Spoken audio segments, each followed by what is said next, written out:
तो इसी प्रकार हमने परमात्मा के ऊपर समर्पित रहना होगा। क्या होता है, जैसे 9 नकली दुकान है और एक असली होती है। इंसान नकलियों पे घूम घूम के ठग के और सबको एक आंख से देखता है, सारे इसे हैं। तो इसी प्रकार आज संत मार्ग के अंदर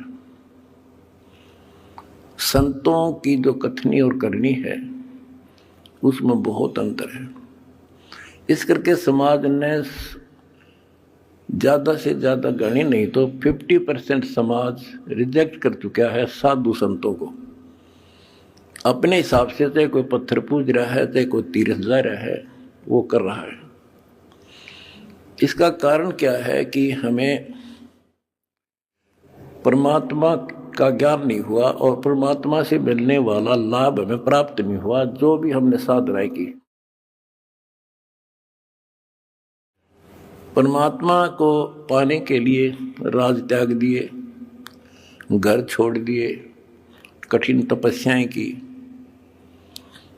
लेकिन जो परमात्मा से अपेक्षित होता है वो मिल नहीं पाया। आखिर में इंसान नास्तिक हो गया,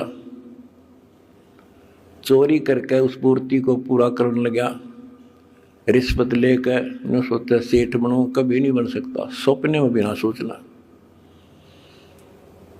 ये कथाएं आपको बहुत सुना रखी हैं दास ने। और जब से दास इस मार्ग पर निकला,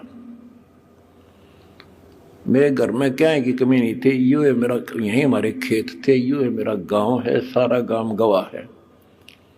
हम सेठ नहीं थे तो घर में बढ़िया इज्जत से रोटी मेरे माता पिता भी खा रहे थे और दास को भी नौकरी बहुत अच्छी मिल गई थी। लेकिन जब पता चला कि ये ज्ञान की पूरे विश्व को जरूरत है, ये समय जो आप 3 टाइम 2 समय दे रहे हो, आप परमात्मा का सत्संग अमर कथा सुनने का जो समय आपको मिला है, ये उस परम पिता कबीर जी की असीम रजा के ऊपर है। ये समय आपका ऐसे ही अटपट करण में जाओ था। भक्ति के समय भक्ति करो थे, बाकी इतना समय तुम कति व्यर्थ करो थे, अब वो सदुपयोग हो गया। इसका लेखा होगा अलग अलग। तुमने उस दरगाह का मैल नहीं देखा, धर्मराज का तिल तिल का लेखा, अक्षण अक्षण का, एक एक श्वास का हिसाब किताब है। बच्चों, इतना बड़ा षड्यंत्र है। आप तो बालक हो, ब्रह्मा विष्णु महेश ये 3 प्रधान है 3 लोक के, और 33 करोड़ देवता के मुखिया है। इनके भी समझ में नहीं आ रहा ये हो क्या रहा है। ये जीव के वश का नहीं है।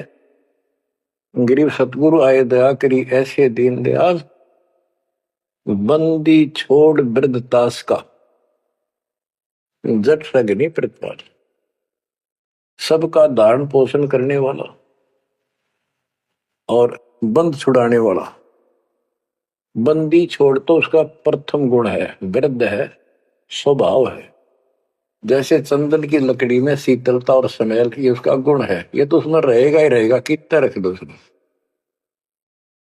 तो इस परमात्मा का गुण है सुख देना, दुख दूर करना, काल का बंध छुटाना, ये कैद से मुक्त कराना। उन्होंने आके ये ज्ञान दिया बच्चों। अब आपके क्षण क्षण साथ है, एक एक पल पल साथ है, तभी आप इतना ज्ञान, इतना समय परमात्मा के लिए निकाल पाते हो। इसके अतिरिक्त और भक्ति के अतिरिक्त बाकी समय आपका कोई लेखा नहीं है। वो तो अपने पेट के लिए करना पड़ता है, करना भी पड़ेगा। पहले तो सारा ही खराब हुआ था, व्यर्थ जा था, यूजलेस था। सारे बच्चों कितना संभल गए।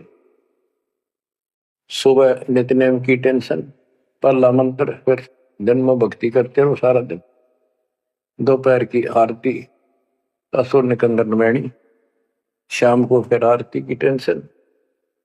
यानी चिंता तो हरि नाम की और न चिंता दास, जो कोई चिंता नाम बना हुआ है काल की फांस। तो काल की फांस काफी ढीली हो गई है, काफी लूज हो चुकी है बच्चों, इसको बना के रखना। इस आत्मा को इस सत्संग की बहुत जरूरत है। पहले आप बिल्कुल सत्संग नहीं सुनो थे। शाम के समय 7:30 से 8:30 साधना चैनल पर आता है, उसको भी आप नहीं सुन रहे थे, क्योंकि आप बीच में मोबाइलों के ऊपर कोई क्लिप आ गई, वहां पर डली 5-4 मिनट की, किसी को आगे भेज दी, इस काम लाग रहे थे। ये भी जरूरी करना है, लेकिन ये कथा जो अब सुन रहे हो, ये मालिक आपको कई वर्ष के लिए चार्ज कर देगा थोड़े से दिनों में। दाता ने ये व्यवस्था कहां से कर रखी है पता आपको? और क्यों, क्या जरूरत थी उसको? उनको पता है बच्चों, आप बालक हो, डॉक्टर को पता है कौन सी दवाई कब और कितने समय पे लानी है। ये जन्म मन का रोग बच्चों बहुत कठिन है। ये ब्रह्मा विष्णु महेश का नहीं मिटा, हम जिसको भगवान माना करते थे, क्योंकि उनकी साधनाएं ठीक नहीं थी। जैसे पांडवों की अश्वमेध यज्ञ में 33 करोड़ देवता, 88,000 ऋषि, 12 करोड़ ब्राह्मण, और औरों की तो गिनती नहीं कितने आए थे, सब ने भोजन कर लिया, उनसे शंख नहीं बजा। तो कारण क्या था? उनकी साधना गलत थी, उनकी भक्ति गलत थी। वो सिद्धियों तक सीमित है, एक दूसरे को छोटा बड़ा दिखा के अपनी प्रभुता पा रहे हैं। उनकी आंखें फिर भी ना खुली, इतनी बेइज्जती होगी सबकी कि तुमसे शंख बजा नहीं और सुदर्शन से कैसे बच गया। अभी तक ये धर्मगुरु बात बनाया करते कि सुदर्शन जो था वो श्री कृष्ण जी का परम भगत था, तो श्री कृष्ण जी ने खा लिया खाना, उस श्री कृष्ण से ना बजा, परम भगत के रह गया फिर? ये सब एक लिपा पोती कराया करते, सही जवाब सटीक नहीं था इनके पास, ये साधना गलत करते थे। तो बच्चों भक्ति करो, नहीं तो क्या क्या दुख होंगे। जब हम संसार में आए परमात्मा के दरबार से, धर्मराज ने कहा था तेरे पिछले देख सारे जीवन कति खराब कर रखे, एक भी नहीं संभला तेरे से मनुष्य जीवन देखो। अब बड़े भाग्य से तुझे मनुष्य जीवन प्राप्त हुआ, ये पूरी समझा जाता है इसको। और पूरा गुरु बनाना, बुराइयों से बच के रहना, भक्ति करना, नहीं तो देख कितने जन्म कष्ट भोगे, कुत्ता गधा सुअर बन के धक्के खा रहा था, वो सारा दिखा दिया। वहां तो हम कति दृढ़ होकर चलते हैं, माँ के पेट में भी पूरी याद रहती है, और कब बाहर निकले, कब हम बोलन चालन योग्य हुआ, दिन रात मालिक याद करेंगे, पूरे संत की खोज करेंगे। लेकिन बाहर आते ही काल ने ऐसे पत्थर घेर दिए बुद्धि पर, कुछ भी तो याद नहीं छोड़ता, कुछ भी नहीं छोड़ता। यह षड्यंत्रकारी है। खुद परमात्मा आते हैं, हमारे को यथार्थ भक्ति मार्ग और अपने घर का ज्ञान कराते हैं, अपने मूल स्थान की याद दिलाते हैं। बच्चों आपके साथ जबरदस्त षड्यंत्र कर रखा है। एक बात विचार करो, जो सारी बातों को कैंसिल कर देगी, काल के इन बकवादों को। एक सेकंड का आपको विश्वास है कि तुम संसार में रह जाओगे? यदि आपको इतना भी डर नहीं है और इसको भी सत्य नहीं मान रहे हो, तो भक्ति के योग्य नहीं हो आप तो सामान्य व्यक्ति जैसे ही हो। बस आपको ये याद रहनी चाहिए ये बात कि कभी भी यहां से किसी कारण से जाना पड़ सकता है। ठीक है, परमात्मा की शरण मिल गई है, कोई गलती करना नहीं, कोई टेंशन तो नहीं है, फिर भी याद रखना पता नहीं कब क्या गलती हो जाए और तुरंत जाना पड़ जाए। इसलिए भक्ति में रुचि ज्यादा रखो, और जिस काम को ये सोच के कभी खराब ना हो जाए, दिक्कत ना हो जाए, और सत्संग भी नहीं सुनते, भक्ति में भी आलस कर देते हो, नागा कर देते हो, तो वो तो कुछ काम आना को नहीं, और ये आपका खराब हो गया। कबीर साहब कहते हैं, कबीर राम नाम कड़ुआ लागे, मीठे लागे दाम, दुविधा में दोनों गए, माया मिली नेरा। आपको कई बार एक उदाहरण सुनाया करे दास। मेरे पूज्य गुरुदेव जी सतलोक चले गए थे, उसके बाद कुछ दिन तलवंडी भाई पंजाब की संगत के आग्रह पर दास वहां जहां मेरे गुरुदेव का आश्रम है, उनका अंतिम संस्कार कर रखा है, वहां सत्संग करने जाया करता। तो उनका कोई रिश्तेदार आया, कोई बुढ़िया का शोक व्यक्त करना आया था। वो 2-3 दिन हो गए थे उसकी मृत्यु हुई। वो शुक्र को आया था, तो एतवार को हमने सत्संग करना था, शनिवार को जाने लगा। उनके रिश्तेदारों ने कहा कि आप रुको, पूरा परिवार था, कल सत्संग सुनो एतवार का, 9-10 बजे सत्संग शुरू होगा, 1 बजे तक समापन हो जाता है। तो उसने कहा नहीं, मुझे बहुत जरूरी जाना है। काफी कहने पर उसने अपनी बताई कि मेरा एक पार्टी से वो कांटेक्ट होना है, एग्रीमेंट होना है, जिसमें मुझे 5 लाख रुपए का बेनिफिट होगा। ये 1998 की बात है। उसमें 5 लाख बहुत गुने हुआ अपने पे। नहीं मानने आग्रह बार बार कहने से भी चल पड़े। पूरा परिवार था। मारुति गाड़ी की उस टाइम बहुत शौक था लोगों में। अंबाला के आसपास मेन रोड के ऊपर एक कंक्रीट से भरा हुआ ट्रक खड़ा था और उसका पिछले पहिए निकाल रखे थे, जैक ला रखा था। वह गाड़ी इतनी स्पीड में था, उसने तो 5 लाख दिखे थे, इतनी स्पीड में था कि उसका ट्रक के नीचे घुस गई। वो जैक कट गया और ट्रक उनका ऊपर पड़ गया। चारों मर गए, पति पत्नी बेटा बेटी। देख कैसा नाश हो गया। कबीर साहब कहते हैं, राम नाम कड़वा लागे, मीठे लागे दाम, दुविधा में दोनों गए, माया मिली निराम। बच्चों, इन उदाहरणों से शिक्षा लेनी चाहिए आपने, और परमात्मा की तरफ ज्यादा लगाव बनाओ। देखो, मृत्यु हमारी भी होगी, और कहते सतगुरु पुरुष कबीर से यहाँ से करके कुछ गंदे लोक में रहने का तो एक दिन भी को नहीं। पर हमारी इतनी उत्सुकता बड़ी नहीं है कि इसने कति दलता त्याग दे। यू आप तो हो जाएगा, थोड़े दिन ज्ञान सुनते रहो और भक्ति बढ़ाओ।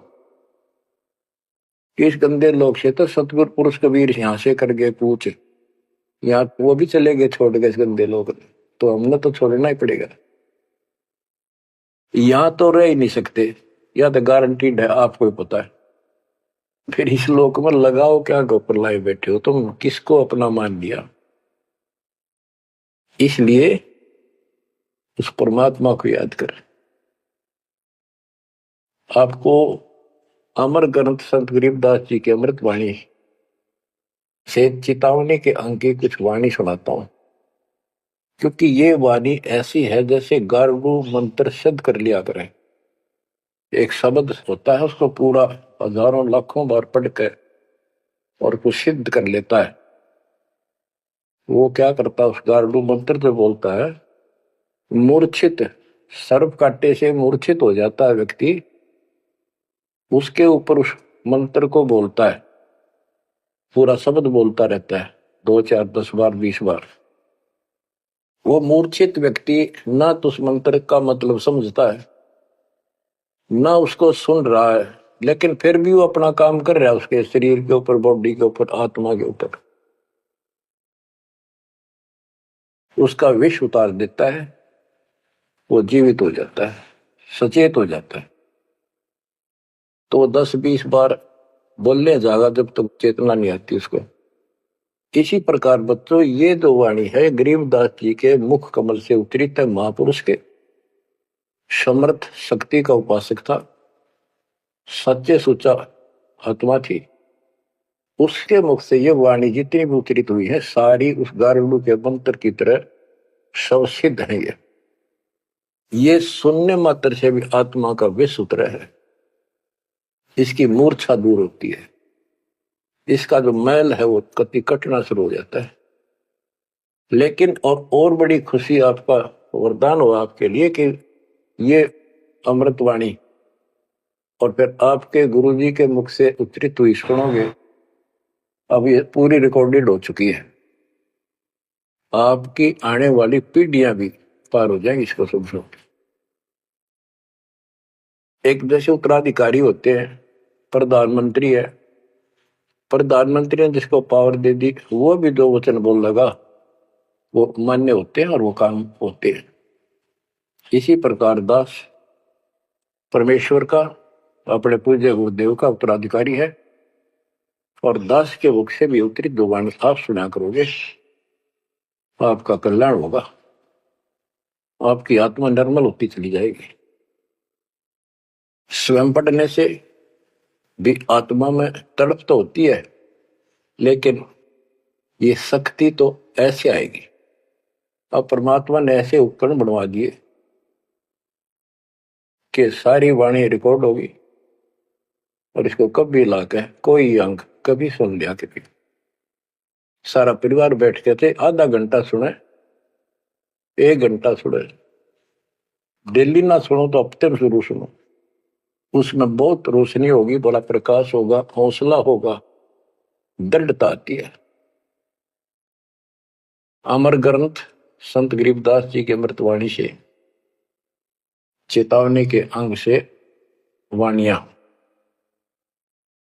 गरीब पानी की जल बूंद से साज बनाया जीव, अंदर बहुत अंदेश था बार विसरिया पीव। संत गरीबदास जी कहते हैं कि परमात्मा ने कैसा कमाल किया, आपकी बॉडी बनाई, पानी की जल बूंद से यू साज बनाया जीव, मां के पेट में अंदर गर्भ में तो पूरी यादाश्त थी आपको, पार बोल गया भगवान। गरीबदास जी याद दिवाते हमारे को, गरीब औंधे मुख जब रह था तले सिर ऊपर पांव, रखन हारे राखिया जठराग्नि की लाओ। मां के गर्भ में तू उल्टा लटका हुआ था हे जीव, ऊपर न पैर थे नीचे को सिर था, परमात्मा ने वहां भी तेरी रक्षा करी।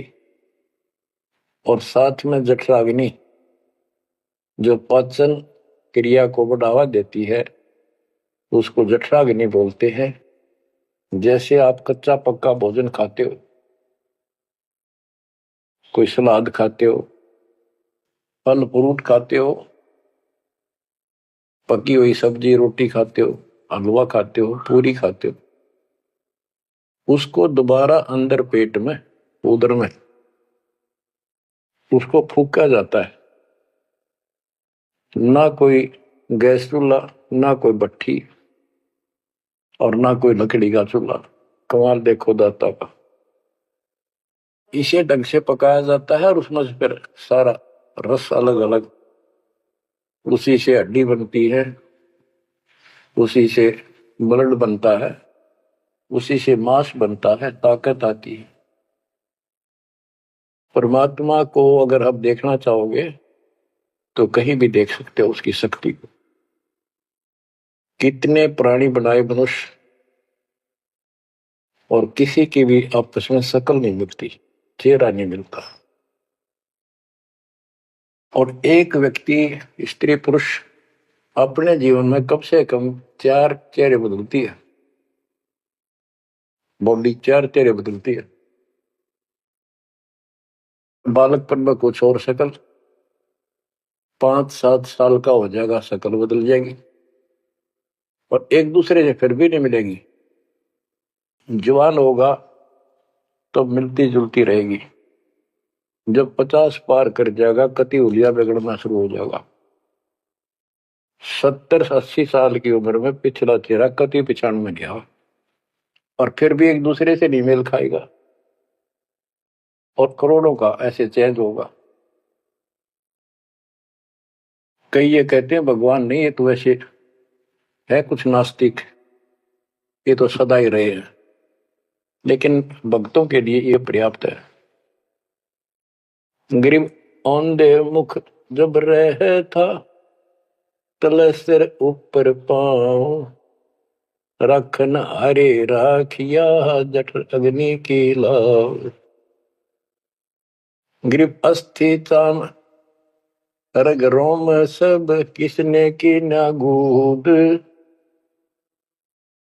उदर बीच पोषण किया, बिन जननी के दूध। परमात्मा की महिमा को संत गरीबदास जी कैसे बताते हैं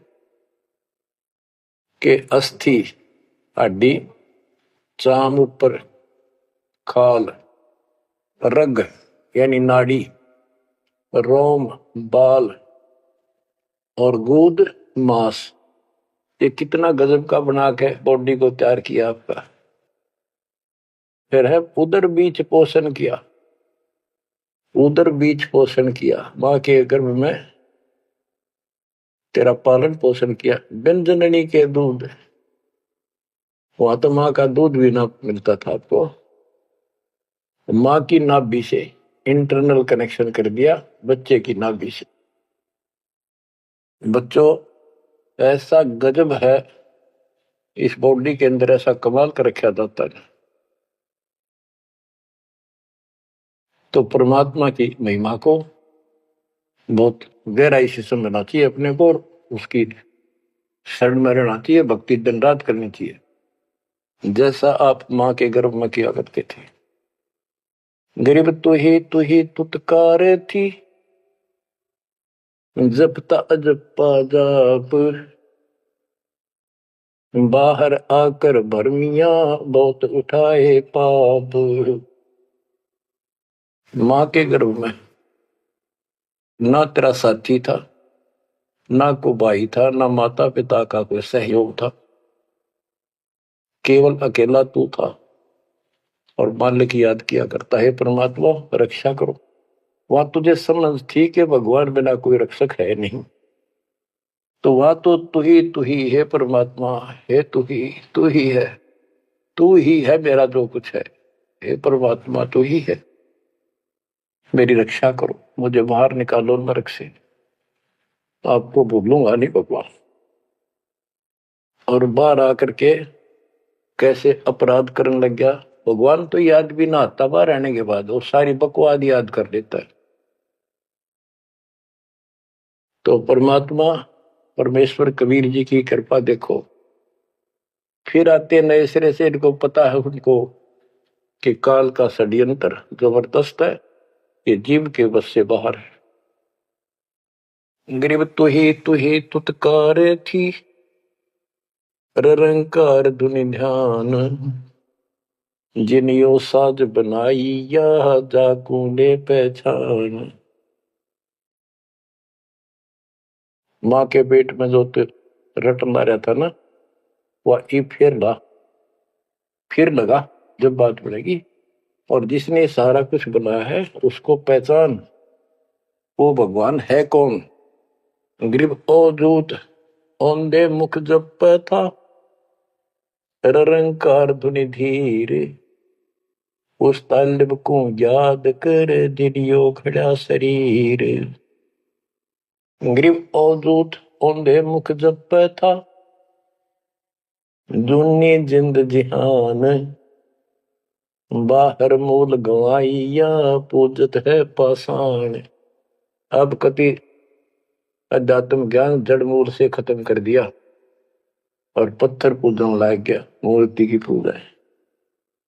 गरीब जठ रगनी से राखिया, ना साई गुण भूले, ओ साहिब दर हाल है, क्यों बोवत है सूल। गरीबदास जी कहते हैं कि जिसने इतने भयंकर स्थान मां के पेट में तेरी रक्षा करी, उस मालिक के गुण ना भूल। जब संसार छोड़ कर जाएगा फिर उससे आंख मिलेंगी। ये काटे ना वो भविष्य में गलत साधना करके। गीता अध्याय 16 श्लोक 23 में और 24 में कति कमाल कर रखे। ये ग्रंथ ये शास्त्र कोई 100 पीस नहीं है कि ले लिया और घर पे धर दिया और पढ़ लिया। इनमें जो लिखा है उस पर अमल करना होता है। गरीबदास जी कहते डिंब करे डूंगर चढ़ अंतर झीनी झूल और जग जाने यो भक्ति करे यो बो वसूल कबूल।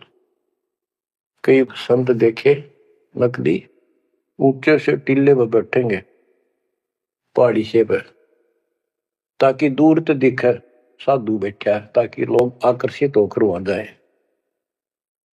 डिंब करे डूंगर चढ़े अंदर जीनी झूल, अंदर वो बकवाद भरी जग जाने भक्ति करे ये बो वसूल बबूल। तो यहां वही बताया है कि गरीब जटक निशे राखिया ना साई गुण भूल वो साहिब दरहाल है क्यों बहुत सूल। जो बिल्कुल भक्ति नहीं करते या भक्ति शास्त्र विदिता का मनमान आचरण करते, दोनों ही भविष्य में सूल बो रहे हैं। गरीब आध घड़ी की आध घड़ी आध घड़ी की आध संतों से थी गोष्ठी जो कि जैसो लाभ। यानी परमात्मा की चर्चा किसी तत्वदर्शी संत से आधी घड़ी कर ले तो भी गजब हो जा, तुरंत आंखें खुल जाती हैं। वो ज्ञान इतना सटीक है, गौड़ ज्ञान होता है। आध घड़ी की आध, एक घड़ी 24 मिनट की होती है, आधी की 12 की 6। यानी कुछ देर भी पूरे संत की संगत में आ जा तो ऐसी गजब की बातें बताते हैं वो, क्योंकि संत तो बैठते मालिक की चर्चा करेगा और ऐसी बात का अगर जो अगले के खटके तो अवश्य आत्मा पकड़ जाती है। जो कोयल के बच्चे होते हैं अपनी माँ की बोली तुरंत समझ जाते हैं, एक बार बोलते ही कान खड़े हो जाते हैं उनके, दूसरे बोल पड़ती है तो उठकर चल पड़ते हैं। इसी प्रकार जो परमात्मा के हंस होते हैं वो पूर्ण संत की सत्संग को संकेतों को समझना शुरू कर देते हैं। ग्रीव पावगढ़ी तो याद करनी मानस न खो सतगुर हेला देत है विषय सूल न बोए। पावगढ़ी यानी 6 मिनट तो याद कर ले, इसा कति नाश ना करे जीवन का। एक बार शुरुआत होगी भक्ति की तो अपने आप अच्छी लगने लग जाती है। प्रारंभ में मैंने दीक्षा ली अपने गुरुदेव से, तो उन्होंने कहा तो न्यू था कि प्रथम मंत्र के 108 बार रिपीट करना है, और सतनाम भी मुझे साथ ही दे दिया था उन्होंने, और ये ऐसे करना, इसकी गिनती नहीं, खूब कर। तो मैंने ये सुना कुल 8 बार जपना पहले वाला, कि उसमें घने मंत्र हैं और वो 8 बार भी घने लागे थे, क्योंकि ये पाप भरा रहे अंदर वैसे वहां भगत दिखाई जहां पर तो निर्मल तो नहीं थे अंदर से, पिछली भक्ति प्रेरणा कर रही थी, वो तड़प थी। 1-2 महीना हो गया, फिर जो मुझे नाम दिला के लाए थे उसके साथ एक दिन दोबारा मीटिंग होगी। उसने पूछा कि भक्ति करते हो? मैं कहा करता हूं। प्रथम मंत्र है ना वो किलियम किलियम, वो 8 बार करता हूं डेली। वो बोला 8 बार नहीं, 108 बार कही थे, अपने ध्यान से ना सुना। और वहां दूसरा तो खूब करता हूं ना, बोला 108 बार करना वो। तो मैंने मन में आई 108 बार, प्रभु होगी शुक्र होगा शुरुआत में, क्योंकि हम तो इसे थे, जोत लगा दी घर में, जोत लगाकर आरती करते करते बाहर आते ओम जगदीश रे स्वामी, यानी बाहर आते आते पूरी कर लेते थे। इसी की भक्ति थी मेरी पहले इस दीक्षा से। अब वो पाप कटता चला गया, आत्मा में भूख बढ़ती चलेगी। अब गिनती कोई ने कितने कर ला, ये भी थोड़े लगे 108 के गणे, 2-3 माला 4-5 माला फेरा जब पेटा भरा करता। लेकिन जब आगे मंत्र मिलते गए तो वो एक पर रुक गए, बाकी ज्यादा कर दिया। तो इसी प्रकार कहते तो पाव घड़ी तय 6 मिनट तक शुरू करी भक्ति ने, फिर यह पाप काटना शुरू करेगी, बुखार सा उतरेगा, ज्यादा भूख पड़ेगी, और फिर तो रात दिन भक्ति याद रहेगी। ग्रीव पाव घड़ी तो याद कर, निमनास न खोए, सतगुर हेला देत है, विषय सूल न बोए। ग्रीव अलख अलय को याद कर, कदर को कुर्बान, साई शेती तोड़ कर राधा अदम जिहान। कि उस मालिक को अल्लाह को चाहे उसको अलख कहो, उस कादिर समर्थ के ऊपर कुर्बान हो जा। उस परमात्मा ते मुंह मोड़ लिया, अब रहता अदम जिहान, अब संसार में तेरा मोह बन गया। गिरब सुए सिंबल शेया, ऐसी नरिया दे, जम किंकर तुझे ले जाएंगे, मुख में दे कर खे। कि जैसे एक तोता होता है पक्षी, वो एक संबल के पेड़ को ये समझ के आस ला कर बैठ जाता है, ये बड़ा होगा, इसका फल लगेंगे, खाऊंगा। 10-12 वर्ष में बड़ा होता है, उसका फल लगते हैं, उसमें फल इतने अच्छे लगते हैं जैसे आम होया करे, और वो पीले पीले भी होते हैं, पकते हैं तब। उनमें कपास भरी होती है, रुई, कॉटन, और तोता उसका चोंच मारता खाने के लिए, वह रुई मुंह में फंस जाती है, उसका झाड़ हो जाती जी का। तो बच्चों, परमात्मा कहते हैं कि संसार और ये तेरा परिवार और ये तेरा शरीर, अंत समय में तुझे इस तरह धोखा लगेगा जिसने तू सब कुछ मान बैठा है कि उतना सुख देगा। बुढ़ापे में शरीर में सुख हो ही नहीं सकता। कभी आंखें दिखना बंद होगा, कभी गोडे दुख, कभी शर्म में दर्द, कभी दांत निकल गए, चलना जाना बैठा। अगर पहले से मालिक की भक्ति शुरू कर दे तो ये शरीर भी ठीक रहेगा, रोग कष्ट से भी जीव बचा रहेगा। अब क्या बताते हैं, गिर सुए संबल से या, ऐसी नरिया दे। बिना भक्ति वाले को जम किंकर तुझे ले जाएंगे, मुख में दे कर खे। ग्रिप आदि समय चेत्या नहीं, अंत समय अधिकार, मध्य समय माया रत्ता, पकड़ लिया गवारे। के आदि समय बचपन में तो चेता नहीं, ज्ञान नहीं होता। जवानी में माया जोड़न तो फुर्सत नहीं, डटा नहीं डटे, टाइम नहीं, फुर्सत नहीं, फिर देखूंगा। और बुढ़ापे में बैठे माला लेके कला तोड़ेगा, नाम नहीं, कोई भक्ति नहीं, कोई गुरु नहीं। गरीब आदि समय चेता नहीं, अंत समय अधिकारी, मध्य समय माया रता, पकड़ लिया गंवारे। पकड़ा गया काल के, यम के दूत तो भाग हाथ में। अंत समय बीते घनी, तन मन दरे नधीर, उस साई को याद कर, जिन्हों दिया शरीर। जब मरेगा ना बिना भक्ति का आदमी, व्यक्ति, प्राणी, स्त्री, पुरुष, ऐसी दुर्गति होगी, यम के दूध दिखाई देंगे, जुबान बंद कर देंगे, टट्टी पेशाब निकल जाएगी। इतना पीड़ा होगी, रो नहीं सकता, बोल नहीं सकता, पर तड़पता है अंदर अंदर। बोलना चाहता है, कष्ट बताना चाहता है, जुबान खुलती नहीं। उस साई को याद करे, जिन्हों दिया शरीर। गिरब यह माटी का मैल है, जासू कैसा में, जैसा ही मिल जाते है तो नारायण दे। किस मिट्टी के शरीर पर क्यों आसक्त हुआ बैठे 5 तत्व का पुतला, ये मरने के बाद फूक दिया जाएगा, और 2 किलो इसकी मिट्टी राख अस्थियां होंगी।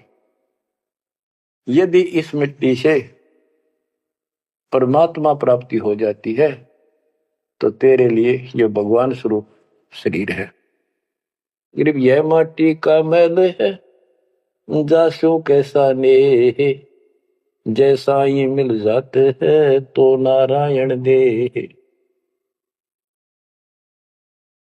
गिरब यह माटी का मैल है, खाक मिलेगा धूर, साईं के जाने बिना गद्दा कुत्ता सूर। कि ये माटी का मैल है, इसकी राख होगी अंत। परमात्मा को जाना नहीं, हु इज गॉड, वैसे अंधभक्ति का कोई फायदा नहीं। पहले पहचान करो हु इज गॉड, उसके बाद पूरे गुरु से भक्ति लेकर कुर्बान हो जाओ, तब इसका लाभ है। तो सबसे पहले हमने भगवान की पहचान करनी होगी, वो पहचान आपको करा दी गई है। गिरवी यह माटी का मैल है, छार में लक्षण माही, चार सकस कांधे धरे मरगट में ले जाही। गिरिव अग्नि जला तन फूकिए, होगा हाहाकार, चेत सके तो चेतिए, सतगुरु कहे पुकार। बच्चों, कबीर साहब कहते हैं जब संसार न छोड़ के एकला जा गया स्त्री पुरुष, जिस परिवार में जिस संपत्ति के चिपका बैठा है और भगवान भक्ति का टाइम नहीं। अभी आपको कथा सुनाई, शुरुआत में उदाहरण दिया था। अब केले के चाट ले 5 लाख ने, कुत्ते बन कर धक्के खा रही। इन सारी बातों का एक कर रिजल्ट है, काम करो, भक्ति करो, पूरे परिवार को मार्ग पर रखो। जब तक यहां रहोगे ऐसे रक्षा करेगा कबीर परमात्मा आपकी, जैसे महाभारत के युद्ध में टटीरी के अंडों की रक्षा की थी। वहां तक अकेली टटीरी परमात्मा से अर्ज करे थी, उसी की भक्ति से बचा दिए। और यहाँ तो बालक वीर, आप वीर, बच्चे वीर, माँ वीर, बाप भी सारे भक्ति करा। तो यहाँ तो परमात्मा कति ऊपर तो छत्र रखेगा आपको। लेकिन इसका ये अर्थ कति ना लगाना कि हम सुखी हैं, हमें कोई दिक्कत नहीं होगी। भक्ति नहीं करोगे तो दिक्कत आओगी, फिर भगवान का हाथ उठ जाएगा। ये कोई बात थोड़ी है। वो सुरक्षा इसलिए देगा ताकि आपको भक्ति करने का अवसर मिले, आपको हौसला मिले, आपकी हिम्मत बड़ी रहे। परमात्मा कहते हैं कबीर साहब के हिड़की दे दे रोएगी सुरता, जब तू चल लेगी अकेली। इस सारे संसार ने छोड़ कर जब चलेगी ना आत्मा, टक्कर मार कर होती है, पछाड़ खा जाती है। आए मेरी संपत्ति, आए मेरे बच्चे, आए मेरा परिवार। यम के दूत उसकी बाह मरोड़ के और 2 मारा दूत उसके परिवार आला। भक्ति क्यों ना करी, जो कर्ण का काम था करा नहीं, निकम्मी आत्मा। चल परिवार चाहिए तो धर्मराज के दरबार में देखते कहां मिलता तुझे। कुतिया बना दी, कुत्ता बना दिया, वहां परिवार। उन बच्चों में ऐसा है वो जो आपका इनमें हो रहा है। ये तुम्हारी समझ तो बाहर की बातें हैं। आंख खोल लो, रखो मोह ममता, कोई बड़ी बात नहीं, बस की बात नहीं। लेकिन इन बातों याद रखो, अंत समय में यह ममता कति खत्म हो जाएगी। अंत समय में ये सारा कुछ आपके ज्ञान से याद रहेगा। जब चलन की तैयारी होगी, आपकी आत्मा इस ज्ञान के आधार से कति एक तरफ हो जाएगी, और नहीं तो इनमें उलझे रह जाओगे। फिर भक्ति कर ली, आस्था ही उलझे रहे, तो फिर दोबारा जन्म होगा। जा आशा ता बासा हुई, मन कन वचन सुमरियो सोई। तो इस ज्ञान से आपको भक्ति करते रहो। लास्ट में ये बात अड़का खड़ी हो जाएंगी कि यो तो एक दिन छूटना ही था, रोज सुना करते। और भगवान में सुरती लाओ, ऑटोमेटिक भक्ति की शक्ति भी साथ काम करेगी। अकेला ज्ञान नहीं रुक क्या करता, जब तक भक्ति साथ नहीं देगी, वह शक्ति साथ रहेगी आपका। तो बच्चों, इस ज्ञान से आपको ये सहारा मिलेगा इस आत्मा को और इसमें कैसे हमने जीवन जीना है, रहना बच्चा में है, हमारे हैं, लेकिन चलते समय ये हो जाना चाहिए यहां से तो एक दिन जाना ही था। और परमात्मा की दया हो रही है, सारे बच्चे भक्ति कर रहे हैं, इनको भी वहीं आएंगे ये भी, तो आगे चल के हम अपनी आगे तैयारी करते हैं। जैसे यहाँ तैयारी की, यहाँ बच्चे होते गए, परिवार बन गया। ये तो नासवान है, कभी मर जाएंगे, और वहां अमर परिवार होगा, अमर शरीर होगा। तो ये भावना मन में दृढ़ हो जानी चाहिए, सच्चाई है ये, तो फिर मरती आना दिक्कत नहीं आवेगी, और संसार छोड़ते समय कति दुख नहीं होगा कि ये बच्चे सारे भक्ति करे, डट के कर रही। अब हम आगे चलेंगे तो वहां तैयारी करेंगे, ये फिर वहां आते रहेंगे, अब और तो कहीं जा नहीं सकते, सीधे वहां आएंगे। वह अविनाशी शरीर, अविनाशी परमात्मा, ना सोग, ना कोई रोग, ना कोई दुख, ऐसा स्थान मिलेगा। तो बच्चों, परमात्मा को याद रखो, ये समय बार बार नहीं मिलेगा, तो आपको इतना गजब अजब का ज्ञान दिया जा रहा है। परमात्मा आपकी रक्षा करे, आपको मोक्ष दे, आपकी दृढ़ता भगवान के प्रति दृढ़ हो, आपकी अज्ञानता का नाश हो, तो आपको मल्ल की याद रहे। सत साहिब।